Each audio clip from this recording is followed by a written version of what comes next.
ఓం నమో భగవతే రుద్రాయ 8 డిసెంబర్ 2025 మనకి సంకష్టహర చతుర్థి సోమవారం నాడు వచ్చింది.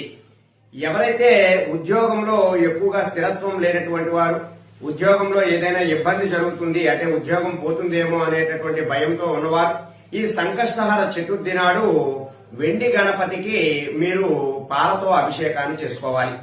పాలతో అభిషేకం చేసిన తరువాత ఓం ఘం గణపతయే నమః, ఓం ఘం గణపతయే నమః అనేటటువంటి మంత్రాన్ని జపించడం ద్వారా సాఫ్ట్వేర్ రంగంలో గాని లేదా ఉద్యోగంలో స్థిరత్వం పొందాలి అనేటటువంటి వారికి గాని లేదా ఉద్యోగం పోతుందేమో అనేటటువంటి భయంతో ఉన్న వారికి గాని ఆ ఉద్యోగం చక్కగా నిలకడగా ఉండి మంచి అభివృద్ధి అనేటటువంటిది కలుగుతూ ఉంటుంది.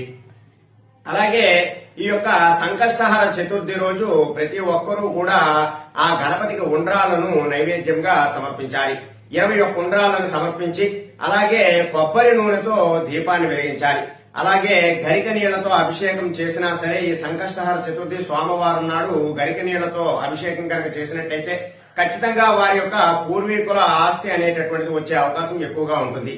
ప్రధానంగా తల్లి తరపున ఉన్నటువంటి ఆస్తి తిరిగి రావాలి అనేటటువంటి ఉద్దేశంతో ఉన్నవారు ఈ గరిక నీళ్లతో ఈ సోమవారం వచ్చినటువంటి సంకష్టహర చతుర్థి నాడు ఆ గణపతికి అభిషేకం కనుక చేసుకున్నారు అంటే ఖచ్చితంగా మంచి ఫలితాలు అనేటటువంటివి ఉంటాయి. అలాగే ఈ సంకష్టహర చతుర్థి రోజు 5 ప్రదక్షిణాలు స్వామి వారికి చేసుకోవాలి. ఇలా ఈ విధంగా ఈ పరిహారాలన్నీ కూడా చేసినట్లయితే మంచి ఫలితాలు అనేటటువంటివి మీకు కలుగుతాయి. సర్వే జనా సుఖినో భవంతు. శుభం.